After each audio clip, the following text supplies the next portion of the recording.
In this session, we're going to explore cloud roles on the Google Cloud. We're going to start off with an overview discussion and then take a look at specific types of roles available on the Google Cloud platform. We're going to explore primitive roles, then explore predefined roles. Predefined roles are aligned to job functions, and then finally take a look at custom roles, which provide us with the greatest flexibility. Let's set the foundation by exploring some key concepts relating to roles. Roles enable fine-grained access control. In other words, roles are the capabilities on the cloud that enables us to be able to control access to resources deployed on a cloud platform. In order for us to enable fine-grained access control, we need to define the sets of permissions that the member is able to perform. These permissions are encapsulated within roles. On the cloud, members are not assigned individual permissions, but roles are bound to members in order to grant those members the privileges that are encapsulated within those roles.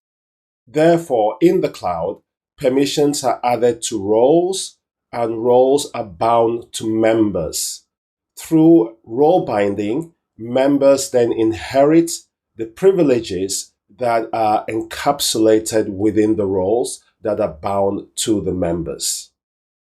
It is recommended that roles should not be bound directly to an individual member, but roles should be bound to groups. That makes it easy for roles to be revoked if a member no longer requires access without having to reconfigure the role binding. Once a member has been assigned a role, the member is able to invoke the relevant API functions defined by the permissions encapsulated within the role. There is an inheritance mechanism at play on the Google Cloud where the permissions granted by roles assigned at a lower level in the resource hierarchy cannot take away the permissions granted by roles assigned at a higher level in the resource hierarchy. Therefore, it is very important to follow the principle of least privilege. The principle of least privilege dictates that users should assign the minimum set of permissions that are required at any level within the hierarchy. This ensures that there is no need to revoke roles at a lower level within the resource hierarchy. Having introduced the concept of roles, let's move on and have a look at the specific types of roles that are available on the Google Cloud platform. We're going to start with primitive roles. Primitive roles are roles such as owner, editor, and viewer. These are project scope roles, which means that assigning the role of owner, viewer, or editor grants those privileges on all resources within a project. These roles are concentric, which means that the owner role encompasses privileges assigned to an editor, as well as the editor encompassing privileges assigned to a viewer. On the Google Cloud, viewers have the ability to view resources within a project, but can't edit or create resources. Project editors, on the other hand, can create and edit resources within a Google Cloud project. And the project owner has full access to all of the capabilities that are available within the project, including the ability to invite new members to access resources within the project. Every Google Cloud project requires a project owner, and it is highly recommended that at least 2 members are granted project owner privileges. This provides a degree of redundancy in case one of those members isn't accessible. And to conclude our discussion on primitive roles, we're going to highlight one of the most important considerations. Primitive roles are not fine-grained and grant access to resources across an entire project.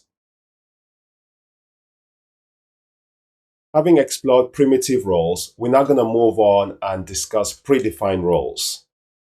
Predefined roles provide much more fine-grained access control. And unlike primitive roles, which are scoped at a project level, predefined roles are specific to individual services on the Google Cloud Platform. They are also carefully selected and created by cloud services providers to align with common job functions.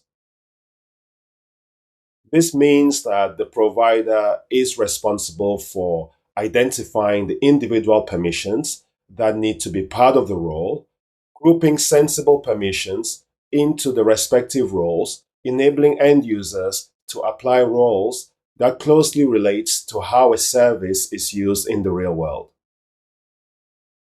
Unlike primitive roles, multiple predefined roles can be assigned to a member, and the member inherits the ability to perform the activities dictated by the permissions across all of the roles. With predefined roles, the end user doesn't have to maintain the roles. The roles are maintained by the cloud provider as services evolve. Given the obvious benefits of predefined roles over primitive roles, it is highly recommended that end users consider using predefined roles over primitive roles.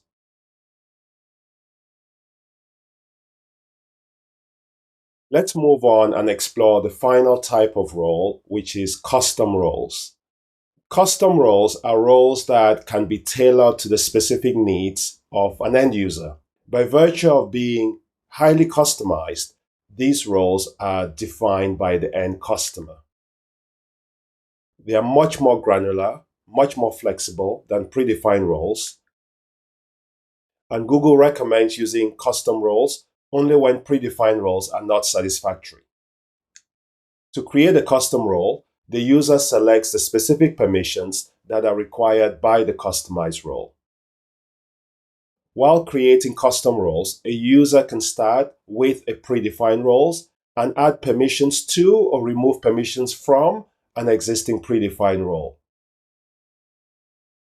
It is important to note that using custom roles creates an additional burden on the end customer. Unlike predefined roles, custom roles are created and maintained by the end customer and not the cloud services provider. This concludes our discussion on cloud roles on the Google Cloud. In a subsequent demo module, we're going to take a look at these roles on the Google Cloud Console.